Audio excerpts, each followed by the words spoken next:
Good morning everybody and welcome to my channel. My name is Debbie. I'm a mixed media artist and I really love bringing you a mixed media video every week to enjoy. Before we get started, the usual YouTube housekeeping. If you like what you see, don't forget to leave me a like and subscribe and a comment if you have the time. I try to reply to absolutely every single one of them, and they're always nice to hear what you think. Also, if you like what you see, do consider joining my Patreon, and all of the links are in the description box below. If you haven't got time for a commitment to a monthly art lesson, you know, things like that. Well, actually it's weekly, but you know what I mean. You can also buy the tutorials on my Patreon individually, and I'm working through the process of putting them all on for you at the moment, and doing it as cheaply as possible because I get it, there's just not enough money around. Okay, that out of the way, this week is all about trees, and in particular the sort of autumn trees where we find ourselves at the moment. And today is the 14th of November and I'm coming to you from Germany, so the trees are just about losing all their leaves. There's one or two who are hanging on desperately, but a lot of them are looking like these. And I thought that it might be nice to show you how I paint a picture like this. I thought I would use gouache today and some acrylic paint marker pens, and just show you how I achieve this sort of effect here. This in particular, this is quite a nice thing to do. This was just to show you what I have been up to, and this is a lot of acrylic paint marker pen in the background, and the same with the tree. Like I said, today I'm going to use gouache as well, just for something different. These pages were all, actually no, this one wasn't, but these three panels were prepared with some acrylic ink, which is a Liquitex one. I'm not going to use this one today, but that's something for the future, because what this does when you just prepare a page and just put an absolute mess on the page, to be fair, 3 non-related colours, 2 non-related colours, 1 colour's fine. I wouldn't go more than 3 because you end up with some genuine mud. But when you then go over the top of that with your other layers, you can get different glowy light. As you can see in this one, I mean, some of this is just put on with marker, but there's also some strange glows in the background, and that's where you see this yellow coming through, which works really well. And one thing I love about it is it's completely random. You can't control it. The idea is you just put these colours down and you get what you get, and then you paint a picture over the top of it and see where everything falls. I've done the same here, and like I said, you can still, I'm hoping you can see, this is a little bit of a busier picture and I don't want that shine. A lot of people have actually remarked how beautiful and glossy my sketchbook pages are. It's a bit of a nuisance to photograph, but I don't seal these unless I'm using pastels, which these aren't. But I think the shine just comes from the absolute huge amounts of layers of materials I put on, and the waxy and oily finishes of some of the paints, pencils, things like neo colors. All of that builds up to make a shine. Anyway, you can see a little bit of yellow poking through here and there, which gives a light to the sky that is sometimes, I mean, it's perfectly possible to paint that in and on purpose and mean to, but it is so much easier, not to mention a lot more fun, just to randomly get it down and then see where the chips fall. You can see a little bit of this color here. I've used the same color on the 3 panels. You can see this sort of, it's a muted green. You can see that coming through here and so forth, and here, somewhere up here too in the sky. So that's quite nice. But that is a conversation for another day, and I would certainly love to do that. Please let me know if that's something you would like.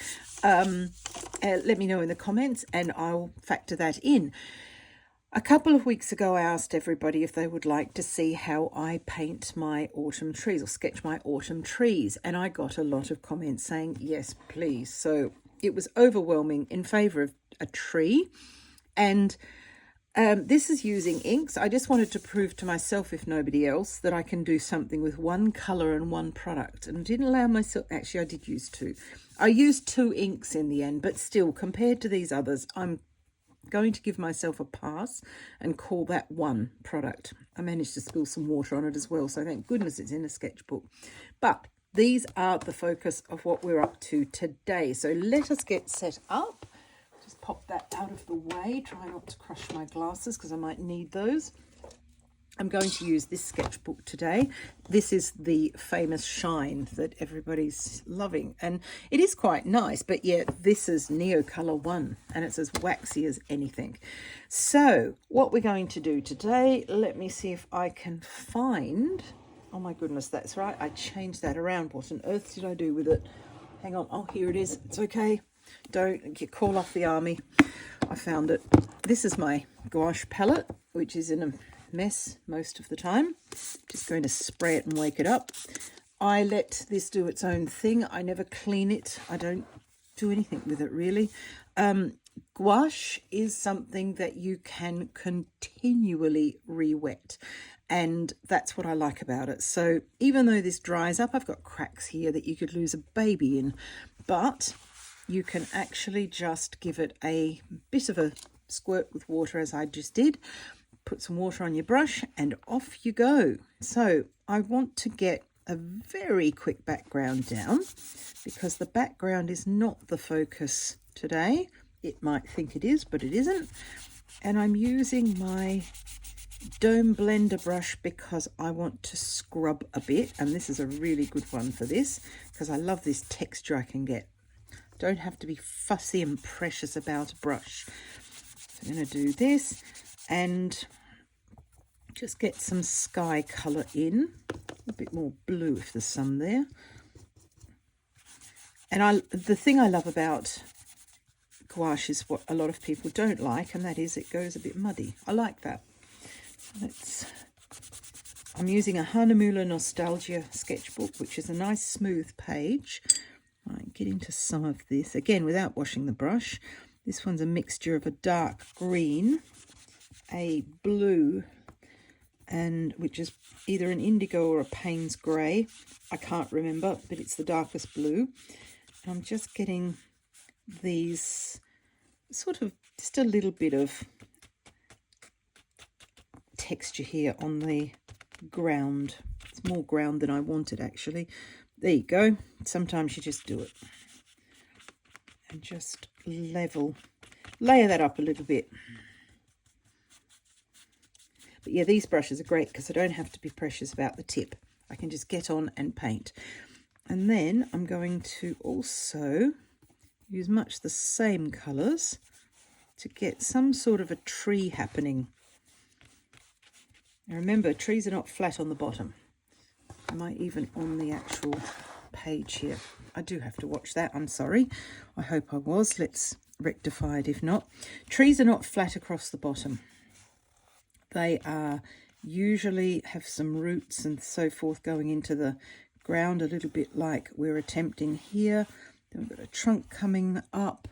A fairly substantial tree actually, because the trees I've painted just recently have been quite small and so forth, which is fine. Now what I've got to be careful for as I move up here is to not upset the background, because as you can see it's getting a little bit lighter. That means the pigment underneath here in the sky, which has got a lot of white in it, is mixing with my nice dark colours. I don't want that, so I want to get this paint down without upsetting the background, so I can't mess about with it too much. I've just got to make a decision and do it. Don't come back and keep faffing around with it, because otherwise it will go very light and milky, and I don't want that. Mind you, some of these back branches, say that one was in the back, that would be all right if that was a bit milkier, because then it looks like if it's sort of going into the background. So we could sort of do some extra strokes there and reactivate the background. So it has its place and you have to decide what it is you're actually after. Right, Just going to get some black happening there. And oh gosh, whatever colour that was I mixed. That was a while ago. Just get some black down. Again, just textural marks. And this is what I love about being a mixed media artist. I don't have to do the whole thing with paint. I can. I've got that choice as well. But I can come back in now, and I'm going to, with another product in a second and another lot of colours to finish my tree off. I'm just darkening the foreground just a little bit. And again, plenty of texture, which is grass and things like that. We don't have to fill absolutely everything. My instinct wants me to fill that background completely in, and I'm not going to allow myself to. Just put a little bit of texture in there to show that there is a world past the tree in the background. And some of it might be quite generously sized, but the rest of it we can't see. And part of my therapy today is to learn to be all right with that. Okay, wash the brush. That's the gouache layer pretty much in. I tend with my work, sorry about the state of my cloths here, got some kitchen paper which I try to dry out. If it's just wet and not full of paint, I'll try and dry it out and reuse it, and that works quite well actually. As long as it's completely dry, I can keep going, don't have to waste it. I work from wet to dry with my layers of my work. So basically this is the wet layer. The next one now is to come in with coloured pencils and some acrylic markers, like I said, and just give it some extra textures and blend the branches in a little bit. And then I can finish with some fine liners if I feel I need to. You could also add things like pastels, neo colours. There are so many things we can use. I'm going to try and keep it a bit simple today, and we'll see how we go. I'm just going to pop off and dry this, and I shall be back in a second. Okay, all nice and dry, and you know when gouache or any other paint is dry, watercolour, acrylic, it really doesn't matter, when it feels room temperature or warm to the touch. If there are cool spots, if that feels a little bit cool up there, I would dispute that that is dry.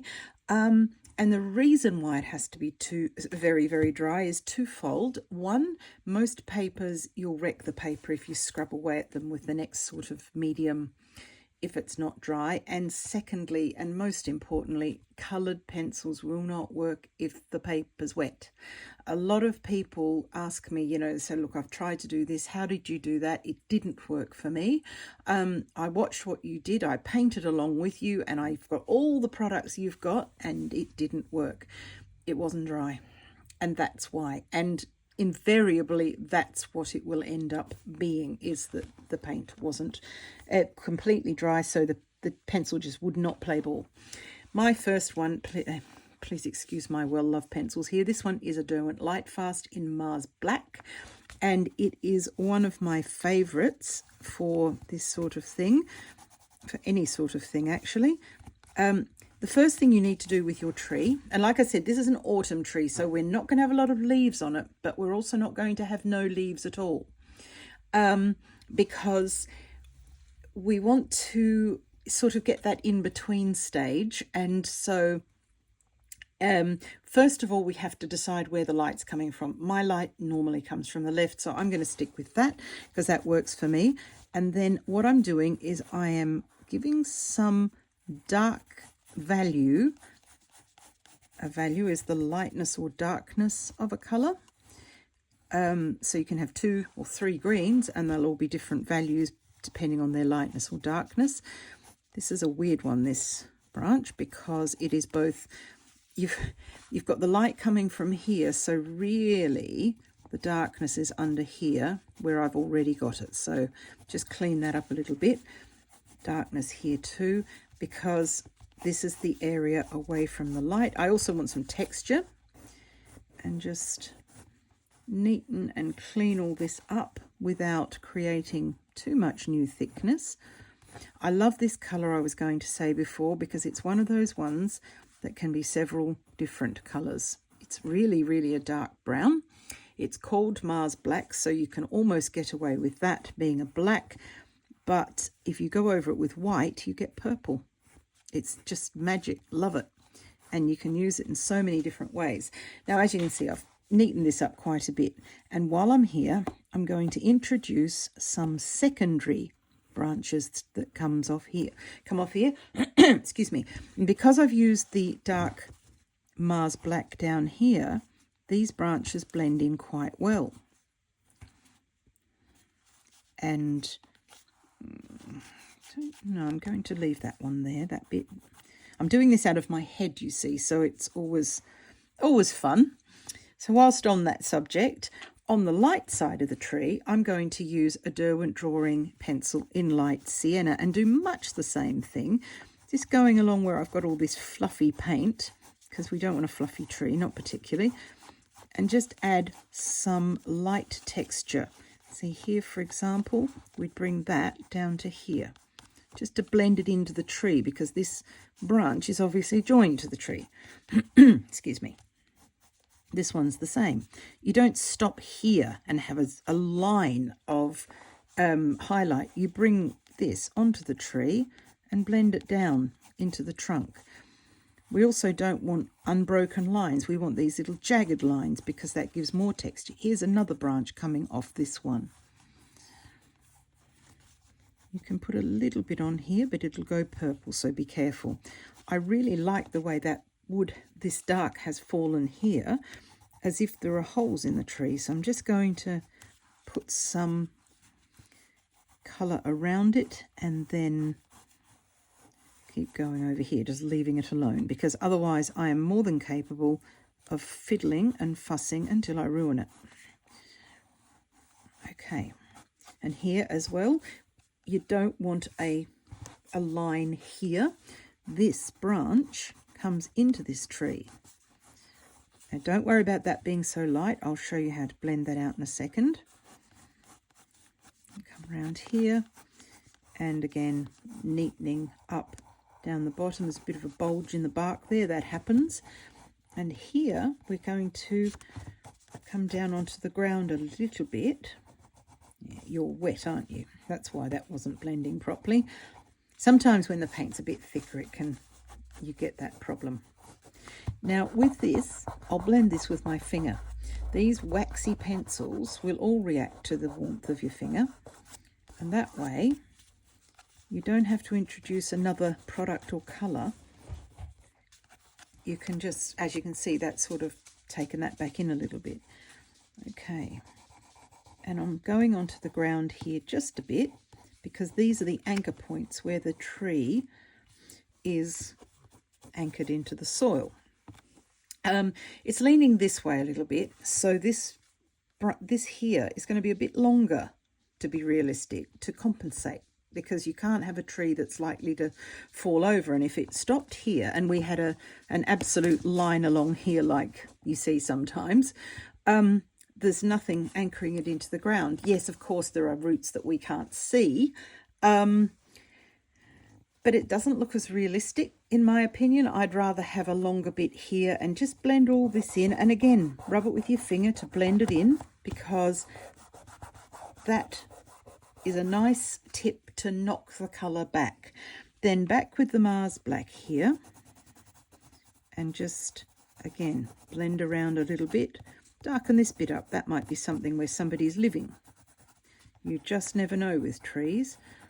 Don't want this to be too purple, so if it is, just knock it back by blending it. And here too, go over the top of some of this. There's a bit of toing and froing, so you start with one layer and then you go backwards and forwards and backwards and forwards until you've achieved what you need. Now, what I haven't got here that I would quite like are some more branches for us to build some twigs on. So, and I want some of them to be curved like that. So that might work. And that one can come up here with a twiggy bit and so forth. A bit weird, I'm not quite sure what that one's doing. This one's going behind that one,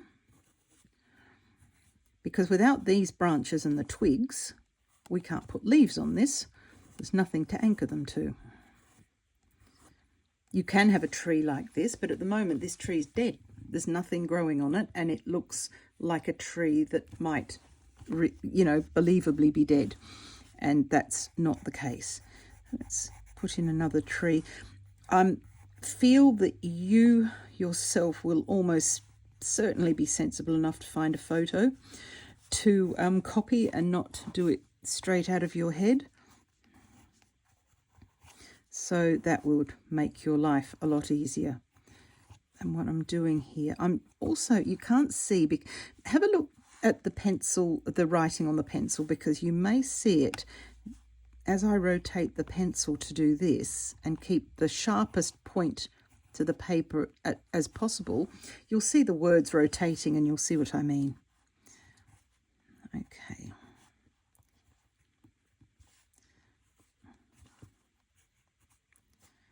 That can come from there.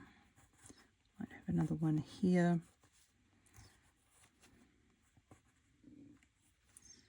Because pencils do get blunt quite quickly, and the more we sharpen them, the more we lose our pencil. So I tend to not over sharpen if I can possibly get out of it. Let's say we might have a piece coming out here as well. That could work. Happens sometimes.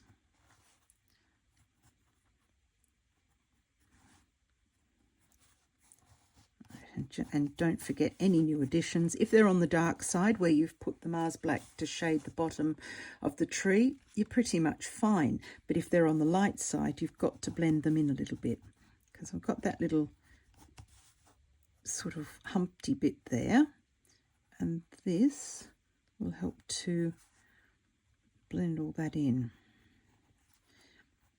Now, as sharp as you can get a pencil, it's still not as sharp as a liner, a fine liner. So that would be where I'd go very shortly. First of all, let's pay some attention to this down here. This is my Caran d'Ache. It is olive brown, which is so similar to the colour of paint that I've put down. That was a coincidence and a happy accident. Absolutely no skill went into that at all. So the idea now is to just build on the textures that I've already put in there. So we've got some tall bits there. Just sort of build that up a little bit. Don't feel obliged to fill everything. Sometimes there just isn't anything there. But to me, there's always... I'm going to contradict myself immediately. Not necessarily anything interesting there. Sometimes it's just flat ground, sometimes it's just dirt, but to me there's always some sort of texture that's worth putting in. This olive brown pencil is good as it goes over the top of the dark gouache, but it's kind of the same color, so it doesn't add much extra. This means that the tree remains the focal point of what we're doing. So I'm just putting in some random strokes here of this without trying to make a big thing out of the foreground. Let's colour some of that in. I'm also going to reach for a second favourite, which is Forest, which is a Derwent Lightfast. And this is another one of these pencils that can be several things. And it's very close to what I've used here. So again, able to add texture without putting too much else in. So the trick here, I've mixed this green from the darkest blue, the darkest green and the darkest brown that I have, basically equal parts of gouache. Mixed this green and it's come up with this beautiful muddy khaki green, maybe an army green, and that's exactly what I was after at the time. So what I've then done is I've gone through my pencils and I've found pencils that matched, and like I said, olive brown, Forest, and another one that I absolutely love that you see me reaching for a lot, which is now so small I can't even find it. No, not that one. Is my green ochre from Derwent Lightfast. That does need a bit of a sharpen, unfortunately. I broke my pencil sharpener naturally, so sort of... it's still great, and I managed to replace the blades, and I keep forgetting, so now I over-sharpen my pencils.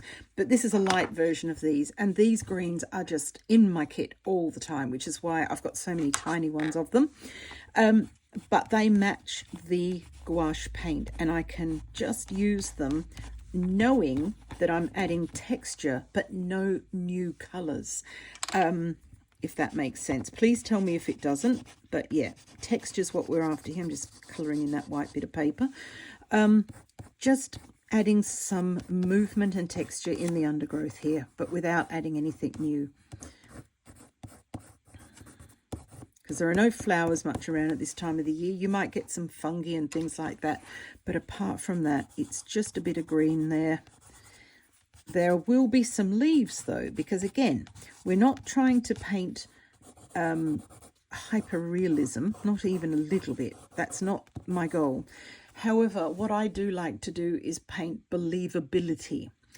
And gosh, which book was that in? Hang on, let me just grab one of my textbooks. Textbooks, for Christ's sake, it's a sketchbook. I don't know why I'm obviously hankering to go back to uni and do something else, and I'm not going to.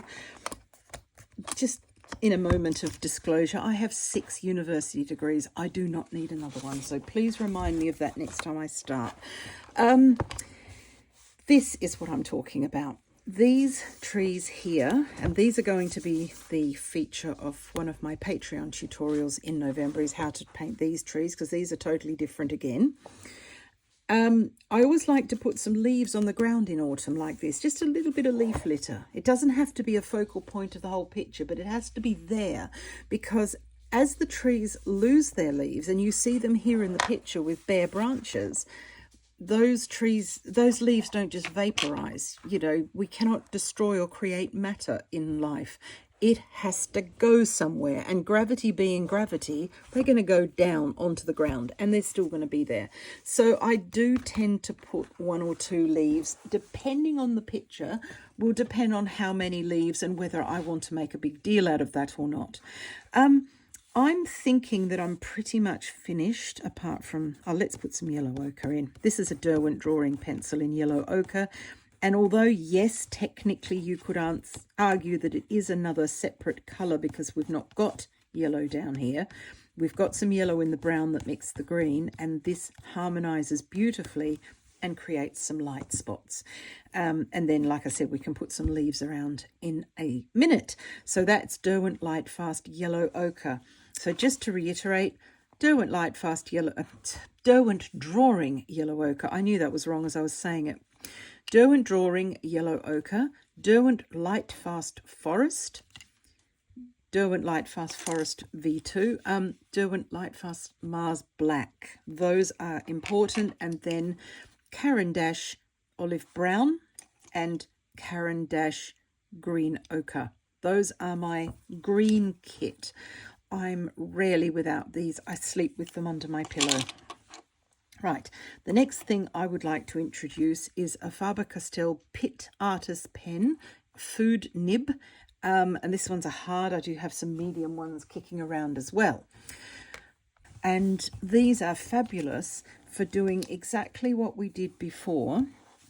So coming up underneath these branches on the dark side, but then adding some very fine bits.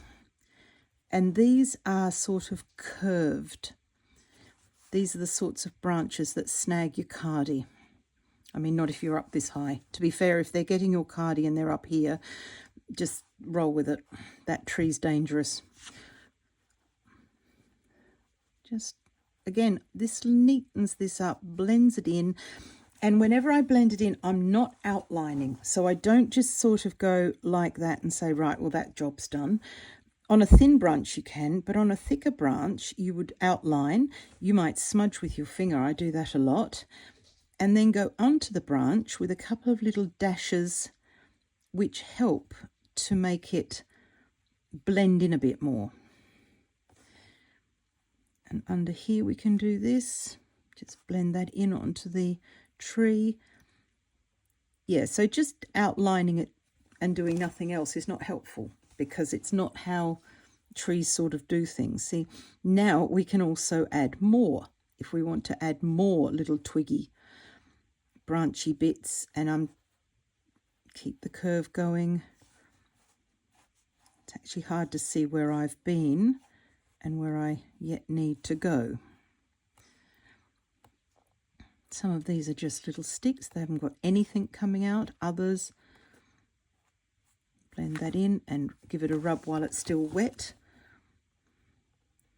Why I've started over this side yet again and I'm right-handed is, oh, who knows?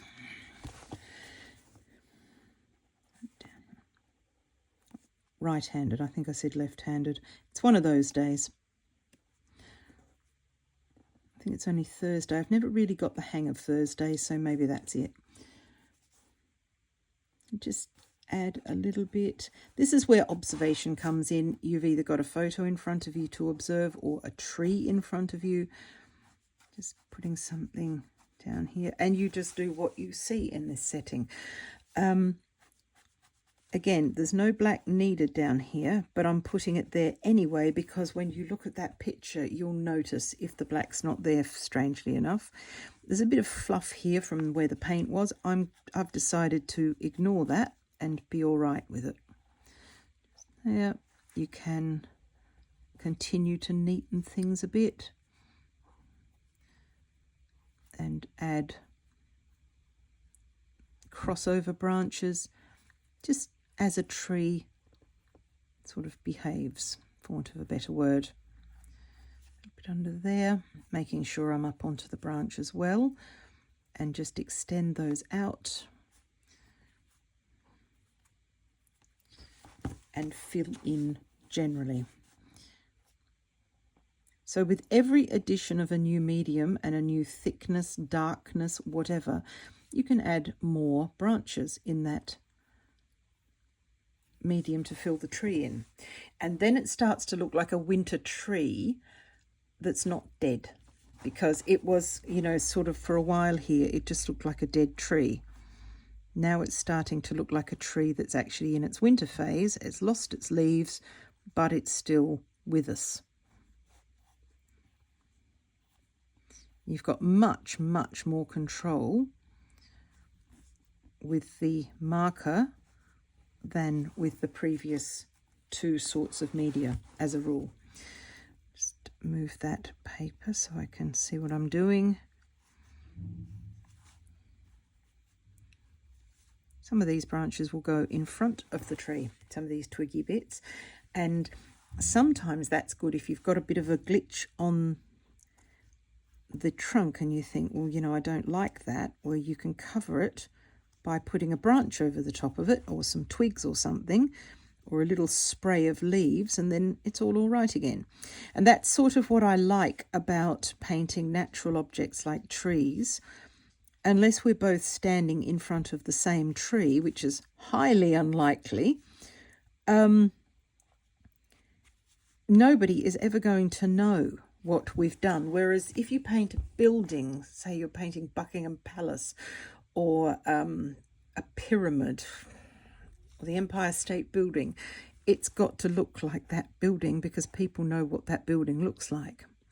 And that's sort of the difficulty when you're painting that sort of thing. Whereas a tree is just a tree. As long as it's a believable tree shape, people will accept it. Right, this is a very, very fluffy branch, and it's got a bit of light and a bit of shade on the same side. But as you can see here, because this is the light side of the trunk and I've put quite a lot of light there, these branches show up quite nicely. And we want the black on the bottom here, ideally. Make it a bit thicker, make each branch a little bit thicker where it's actually on the tree itself, and then it goes a bit thinner as it comes away from the tree. And further to that point, it's quite important. This is why I always paint my trees in the direction of growth.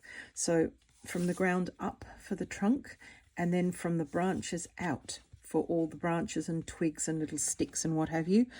I see so many people painting, they'll do the twig this way and come into the tree, which is fine, except I can't manage to get that nice point that I want on the twig if I go that way. So a bit thicker there.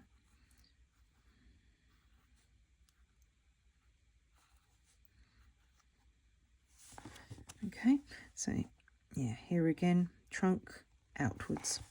Have a play and see what suits you. That's the good thing about art, and it's a good thing about everything we do, is you can decide. If you decide, look, this way doesn't work for me, sometimes I'll turn the tree around and work upside down, and that works. So, you know, basically see what you can have some success with at the end of the day. Move things around. Don't ever look at someone's work and say, oh, right, they've done it that way, I've got to do it that way. Initially you do, but once you've learnt what they're doing and see what it is they're up to, then you can flip everything on its head, quite literally, in fact. Just blend that in a bit. Right, went off piece there a little bit, so I'm going to put 2 and have some. It's a bit of a horror film tree now with all its little twigs, and like I said, these are the ones that snag your cardie. Right, that's about what I want to do there. I like the fact that the texture of the sky, even though sometimes the sky can be completely flat, like it can be at the moment here, it's flat grey, it's like a pile of towels. But sometimes it's got some texture, and you can always add texture. There again, this is about using artistic license to say, look, yes, the sky is flat grey, but I don't want it flat grey. Put some texture in. There are more things going on down here in the undergrowth, but I don't want to include them. I want the tree to be the star of the show. So that's sort of how I approach that, is have a look at it and see what it is you want to do. Now, the idea of this tree is a tree that has almost lost all its leaves, but not quite. And what I'm going to do now is bring in some of my Liquitex markers. Now, these are the 2 to 4 millimeter ones. They've got a wedge tip, which I particularly like.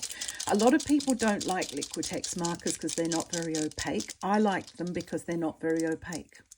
It's thanks to them that I get the textures I get sometimes. So these are quite important.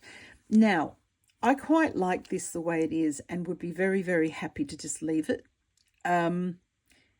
But we talked about leaves, so we're having leaves, but we don't need very many leaves.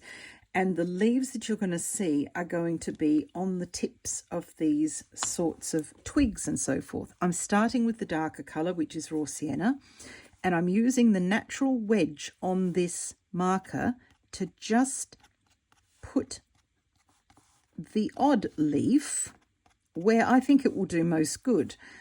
Like I said, it's lost most of them. Now, as I've explained to my Patreon students, and I will say the same to you here, even though you can't see that every leaf is joined, don't make the mistake of saying, right, there's one twig, so it's got to be one leaf.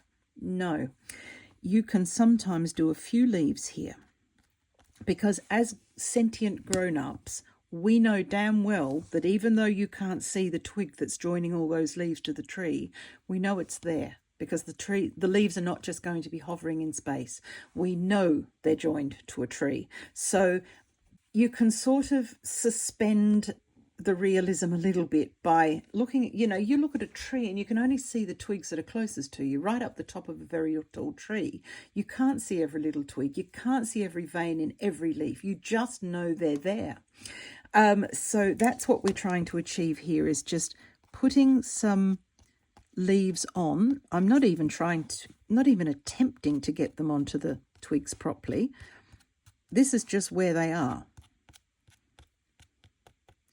And I'm moving, you can see the writing on the barrel of my pen here. I'm moving these around so that I get them in all different directions. And as promised, we'd also put some, not a lot, but the rest of this tree was full of leaves a couple of months ago. They've got to have gone somewhere. So we're going to put some into the grass down here, just to give context. They won't shine out too much because once this has dried a little bit, it'll sort of blend in a bit to the background. You could add them along the top. You can add them where you like, but this is what I want to put in because I don't want too many leaves on here. I want this to be a November tree. I can have some there. And like I said, I'm not even attempting to match each leaf to a twig. We just know that something's holding them up there. Right, that was raw sienna, and that is the darker of the colours I'm using. Oh gosh, now the cat started. We'll just have to see how that goes. If he keeps going, I'll attend to his needs and get back to you. The next one is Naples Yellow Hue. And again, this is the same colour. These are both yellow and brown sort of part of the spectrum, but they're a different value. This is a darker value. This is the lighter value.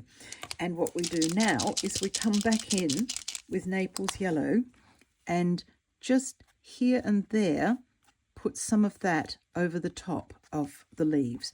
This gives dimension because some of the leaves will have the light shining through them. Some of them will be a little bit further on in their decay cycle than others. And just adding a bit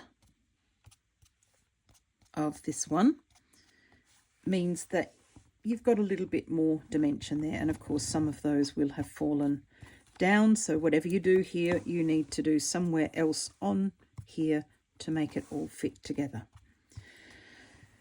And that is pretty much it for my November trees. You can do lots of things here. You could fill in a little bit more in the background. And if you wanted to do that, I would advise something like this one's a Derwent drawing in pale cedar. You could just, because this is quite close to the colour of the background sky and these bits and pieces of grass in the foreground here, you can just, I just feel, I know I said I wouldn't do this, but if you've been on this, watching this channel for any time, you'll know that that doesn't mean much. I just feel it needs some more texture there in the background because it's not like if there's nothing there. It's just keep it in the background. And the best way to do that is to use something that's very similar to the sky colour. And this one, like I said, is Derwent Drawing Pale Cedar, just to give a little bit more interest. And one we've used before, Olive Brown, because that over the top gives depth. Even when I said I wasn't going to do it, I knew I probably would. And here we are.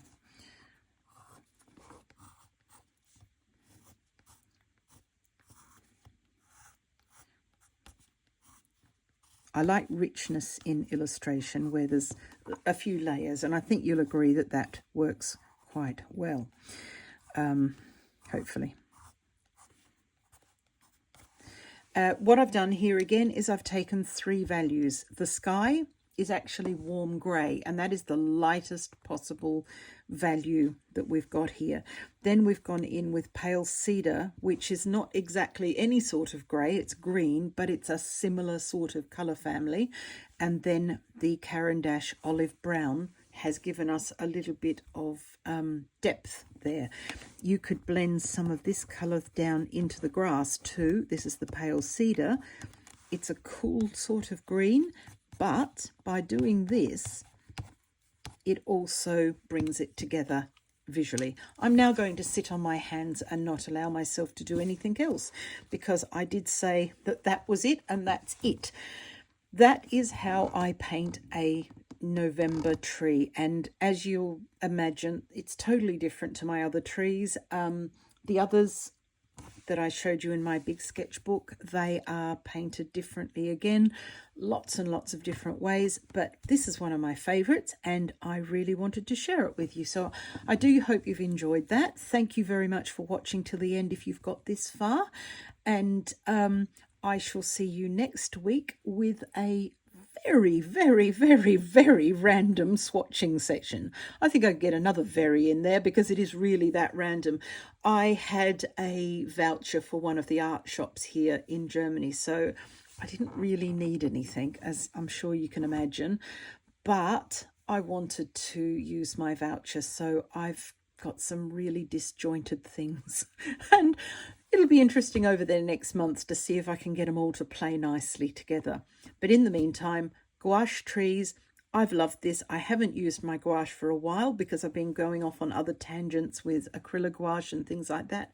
But it was really nice to have that opportunity. So thank you all very much. Have a fabulous weekend. I hope you get some art time in, and I shall see you all again next week with the random rag bag of things that I've bought.